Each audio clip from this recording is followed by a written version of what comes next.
ભગવાન કાળ, કર્મ અને સ્વભાવ ત્રણેયનું અતિક્રમણ કરી અને જીવનો સ્વીકાર કરે એ જ કૃપા. કારણ કે આ ત્રણ બંધન શાસ્ત્રોએ માન્યા છે. આગળ ચર્ચા આવશે ત્યારે આનો વિસ્તારથી ચર્ચા કરીશું. કાળનું બંધન દરેકને છે, પ્રત્યેકને લાગેલું છે. આપણે બધા જ સમયથી બંધાયેલા છે. હા, પણ એમ ચોક્કસ કહી શકાય કે સંસારીઓ પાસે સમય હોય ન હોય ખબર નહીં, પણ પુષ્ટિ માર્ગીઓ પાસે તો સમય છે જ. કારણ કે સ એટલે શ્રીનાથજી, મ એટલે મહાપ્રભુજી અને ય એટલે યમુનાજી. આ ત્રણ પુષ્ટિ માર્ગ વાળીઓ પાસે તો છે, પુષ્ટિજનો પાસે. એટલે અત્યારે કોઈ પાસે સમય હોય ન હોય, આપણા તો ઠાકોરજી લખીને મોકલ્યા છે. પણ કાળનું બંધન છે, કર્મનું બંધન છે. પ્રત્યેક જીવ કર્મના બંધને બંધાયેલા છે અને સ્વભાવનું બંધન છે. આ ત્રણેયનું અતિક્રમણ કરી અને પરમાત્મા જ્યારે જીવનો સ્વીકાર કરે ને એને જ પુષ્ટિ કહેવાય. તો એક જીવકૃત પ્રતિબંધ, બીજું છે ભગવત્કૃત પ્રતિબંધ. ભગવાન જ ન ઈચ્છતા હોય કે આ મારી કથામાં ન આવે, ભગવાન જ એવું ઈચ્છતા હોય કે આ માળા ન ફેરવે, ભગવાન જ એવું ઈચ્છતા હોય કે મારે આના હાથની સેવા નથી લેવી, તો જીવ પ્રયાસ કરી કરીને થાકી જાય, છતાં એને એક ઝારી ભરવાનો પણ મોકો ન મળે.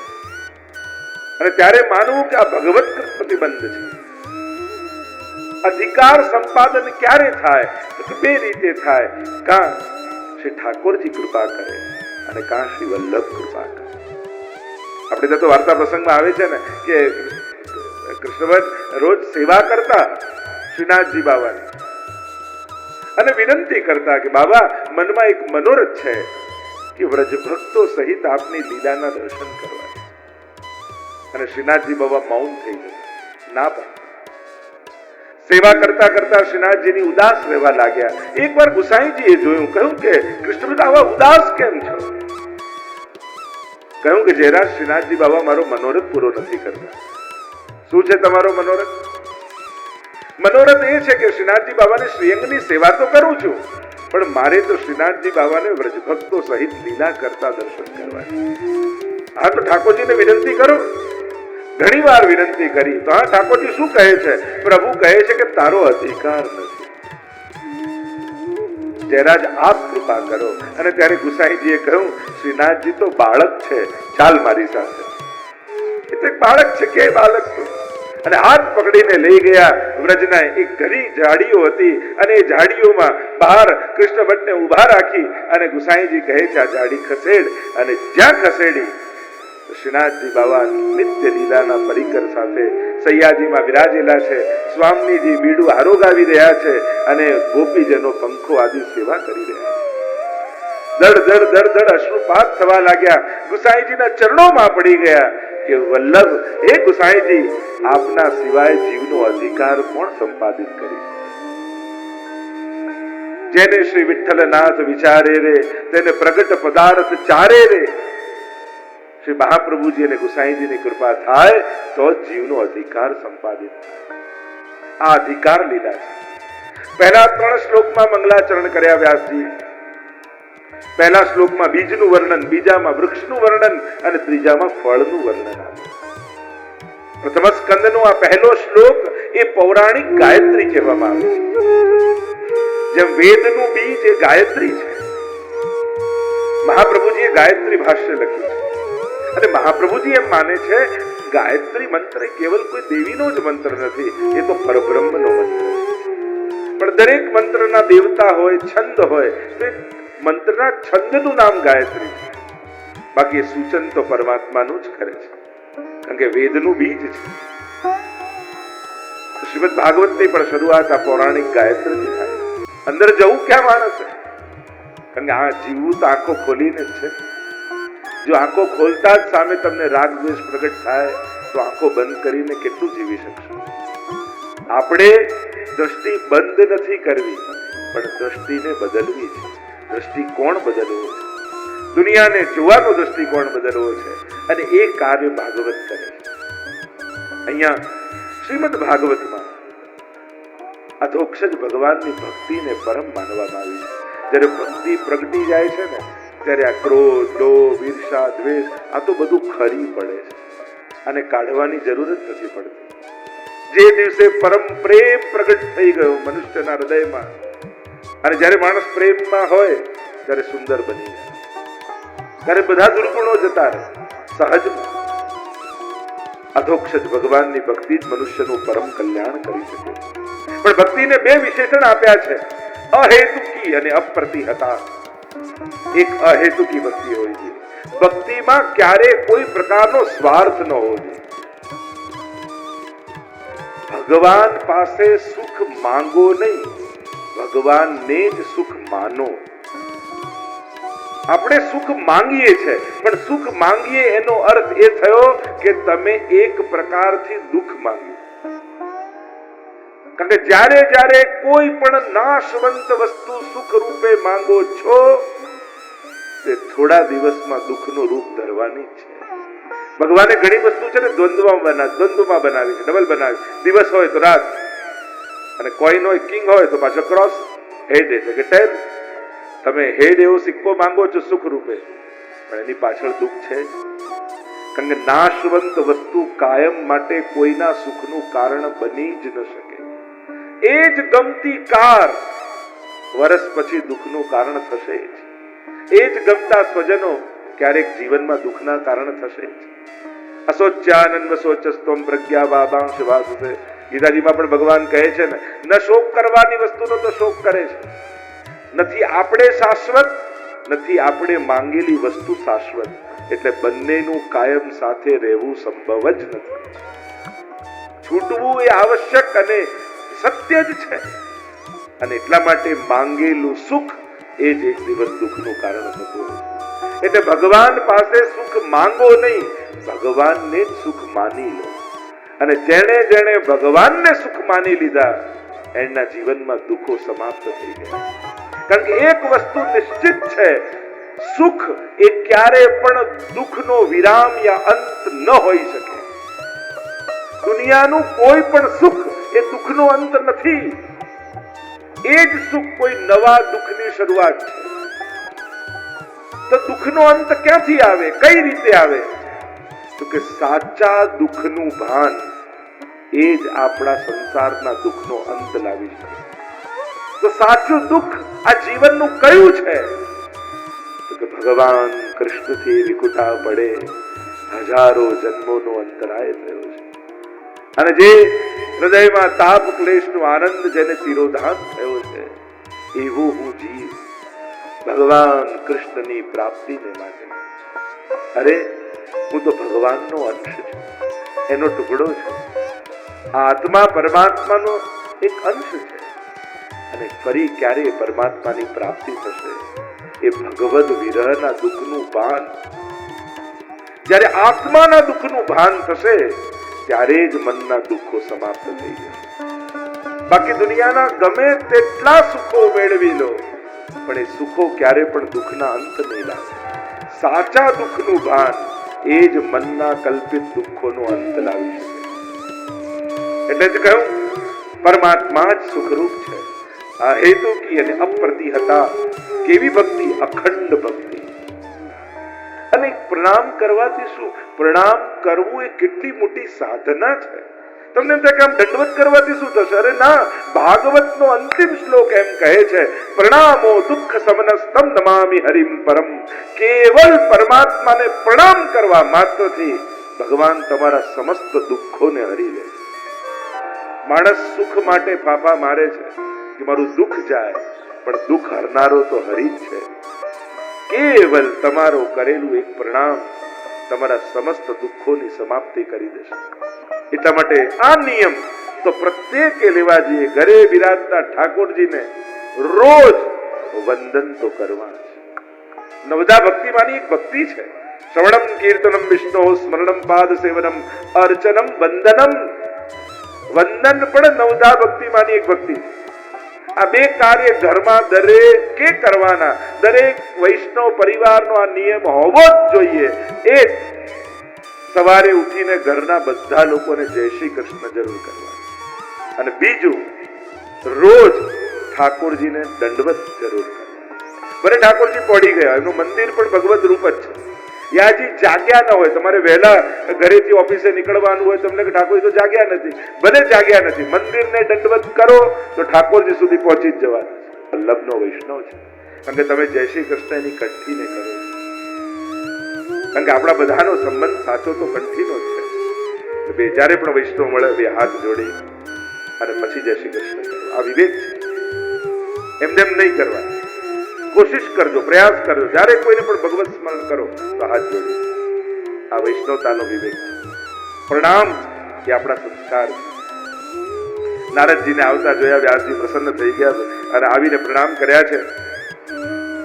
નારદજીને પ્રશ્ન કર્યો છે કે આ આટલી રચના કર્યા છતાંય મનમાં આનંદ કેમ નથી? નારદજી કહેવા લાગ્યા, વ્યાસજી તમે ધર્મનું તો વિસ્તારથી વર્ણન કર્યું, મહાભારત આદિ ગ્રંથોમાં ખૂબ વિસ્તારથી ધર્મનું વર્ણન કર્યું છે, પણ ધર્મીનો વિમલ યશ નથી ગાયો, જેમાં કેવલ ને કેવલ વિશુદ્ધ ભક્તિનું વર્ણન છે. એવા ભાગવતની રચના કરો. ભાગવતનું મહાત્મ્ય આપ જાણો છો, પદ્મ પુરાણ અને સ્કંદ પુરાણમાં એનું મહાત્મ્ય આપે લખ્યું છે, અને ભાગવત તો આપના હૃદયમાં બિરાજે છે. આપે તો કેવલ એ આનંદને અભિવ્યક્ત કરવાનો છે. વ્યાસજીને પોતે પ્રેરણા આપીને કહેવા લાગ્યા. નારદજી પોતાનું ઉદાહરણ આપે છે કે જો મારી સામે જો પૂર્વ જન્મમાં 3 જન્મની કથા નારદજીએ કહી અને કહ્યું કે પૂર્વ જન્મમાં હું દાસીનો પુત્ર હતો, અમારા ગામમાં ચાતુર્માસ કરવા માટે કેટલાક મહાત્માઓ આવ્યા અને મારી માને એની સેવામાં રાખી દીધી. પિતા તો નાનપણમાં જ ગુજરી ગયા હતા. રોજ ચાકરી કરે અને રોજ રાતના સત્સંગ થાય એટલે સભામાં પાછળ બેઠા બેઠા હું આચાર્યોના મુખે વચનામૃત સાંભળતા સાંભળતા મારી બુદ્ધિ વિશુદ્ધ બની ગઈ. ક્યાં ચાતુર્માસ પૂરો થઈ ગયો ખબર ન પડી, અને હવે તો મહાત્માઓનો જવાનો સમય આવ્યો. અને જ્યારે મહાત્માઓ જવા લાગ્યા ત્યારે મારું હૃદય ભરાઈ આવ્યું. અરે હવે આ સત્સંગનું સુખ નહીં મળે. દોડતો ગયો ને ચરણોમાં પડ્યો ને વિનંતી કરી કે મારે પણ તમારી સાથે આવવું છે, મને તમારી જોડે લઈ જાઓ. મહાત્માઓએ કહ્યું તું પહેલા તારી માની આજ્ઞા લઈને આવ, જો એ પરવાનગી આપે તો અમે સાથે લઈ જઈએ. મા પાસે આવીને નારદજી વિનંતી કરે છે, કહ્યું કે તું મારો એકનો એક દીકરો અને તું પણ જો મને છોડીને જતો રહે તો મારું કોણ? માએ આજ્ઞા ન આપી. મહાત્માઓ તો પધારી ગયા. નારદજી કહેવા લાગ્યા મારું મન એ મહાત્માઓની સાથે જતું રહે, સદાય એમની વાણીનું સ્મરણ કરતો રહેતો, એમનું ચિંતન કરતો રહેતો. એક વાર મારી મા ગૌશાળામાંથી જતી હતી, સર્પે દંશ દીધો, પડી મારી મા અને હાથ ગાયની પૂંછ પર લાગી ગયો અને સ્પર્શ થતા જ એનો ઉદ્ધાર થઈ ગયો. ગાયનો કેવલ સ્પર્શ પણ મુક્તિનું કારણ છે, અને એટલા માટે પ્રત્યેક વૈષ્ણવે ગૌ સેવા માટે રોજ કાંઈ નહીં તો 1 રૂપિયો કાઢો. કૃષ્ણના જે ભક્ત છે, અરે હિન્દુ માત્ર છે, કંઈક આપણું યોગ્યદાન ગૌ સેવામાં નિશ્ચિત હોવું જોઈએ. અને જરૂરી નથી કે કોઈ સંસ્થા થકી જ જઈએ. સત્કર્મો કોઈ સંસ્થાને આધીન રાખવાની જરૂર નથી. તમારી સામે કરો, તમને જ્યાં યોગ્ય લાગે કે જ્યાં ગૌશાળામાં સારી સેવા થાય છે, જ્યાં જરૂર છે એવી જગ્યાએ જઈને કરો. કોણ કહે છે કે ઓળખતા નથી એવી જગ્યાએ ડોનેશન આપી દે? એ પણ આવશ્યકતા. સત્કાર્ય સમાજમાં થાય એ જરૂરી. અરે આ તો દાદાજીની છાવણી છે. અંદર જા, ચરણોનો સ્પર્શ કર અને તને જે આપે એ લઈને બોલ્યા વગર બહાર આવી જાય. અને કદાચ પૂછે કે કોણ લઈને આવ્યું તો મારું નામ તો કહેતી. અને દ્રૌપદી અંદર પ્રવેશ કરે. દાદાજી ધ્યાનમાં મગ્ન છે અને ધ્યાન અવસ્થામાં જ્યાં દ્રૌપદી આવીને ચરણોના સ્પર્શ કરે છે અને ભીષ્મજીને એમ થયું કે દુર્યોધનની પત્ની આવી અને બંને હાથ ઊંચા કરીને કહ્યું અખંડ સૌભાગ્યવતી ભવ.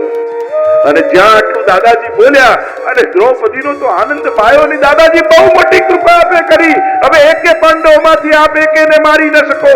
અખંડ સૌભાગ્યવતીના આશીર્વાદ મને આપી દીધા. અને ભીષ્મજીએ નેત્રો ખોલ્યા, દ્રૌપદી તું અહીંયા ક્યાંથી? અને દ્રૌપદીને યાદ આવ્યું કે પ્રભુએ તો બોલવાની ના પાડી હતી, તને અહીંયા લાવ્યું કોણ? અને દ્રૌપદીએ કહ્યું પ્રભુએ ના કહી છે. એટલે ગભરાઈને કહ્યું તો મારી સખી સાથે આવી છે. પ્રભુએ કહ્યું કે મારે તારી સખીને જોવી છે. ભીષ્મજી કહેને લગે મેરે तुम्हारी सखी को देखना है मुझे. અને પ્રભુએ પણ પીતાંબર કાઢી ઘૂમતો તાણી લીધો ભીષ્મજી બહાર આવ્યા અને પ્રભુ પીતાંબર ઓઢીને ઊભા છે અને જ્યાં ભીષ્મજીએ પીતાંબર ઊંચું કર્યું, બોલો દ્વારિકાધીશ કી જય, અને મંદ મંદ સ્મિત કરતા પ્રભુના મુખારવિંદના દર્શન ભીષ્મજીને થયા. હૃદય ભરાઈ આવ્યું ને નેત્રોમાંથી દડ દડ અશ્રુપાત થવા લાગ્યા કે પ્રભુ આવો ભક્તોનો પક્ષપાત આપ કરો છો, ભક્તોની રક્ષા માટે આપ આવો શ્રમ કરો છો, તો વચન આપો મને, મારો પણ જયારે અંત સમય હોય ત્યારે આ મધુર સ્મિત કરતા મુખારવિંદના દર્શન આપવા આપ સામેથી પધારો. અને પ્રભુ વચન આપે છે કે હા દાદાજી, હું વચન આપું છું કે આપનો અંત સમય હશે ત્યારે હું દર્શન આપવા આવીશ. અને પ્રભુને એ વચન યાદ આવ્યું, ભીષ્મજીને દર્શન આપવા. ઉત્તરાયણની પ્રતીક્ષા કરી રહ્યા છે ભીષ્મજી. એમ કહેવાય કે દક્ષિણાયન ઉત્તરાયણ સૂર્યની ગતિ ને ઉત્તરાયણમાં દેહ છૂટે તો સદગતિ થાય, પણ આચાર્ય અર્થ કર્યો ઉત્તરાયણ કોઈ સમયની રાહ નથી જોતા. ઉત્તરા એટલે અભિમન્યુની પત્ની ઉત્તરા અને અયન એટલે નિવાસ.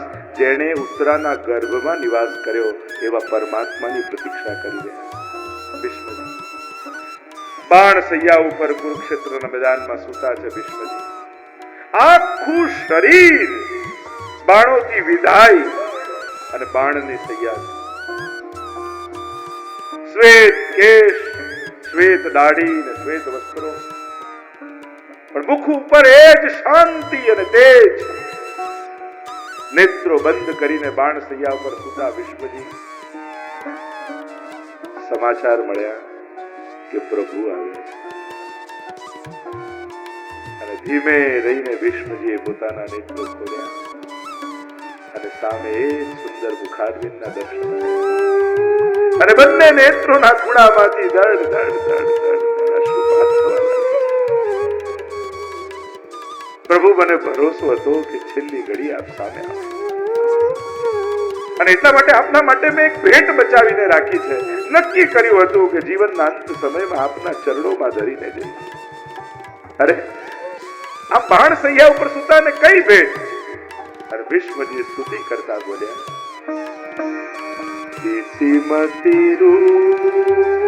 પણ છતાંય પ્રભુ સારથી બની નિશસ્ત્ર રહી અને રથની લગામ પકડીને શાંત બેઠા રહે.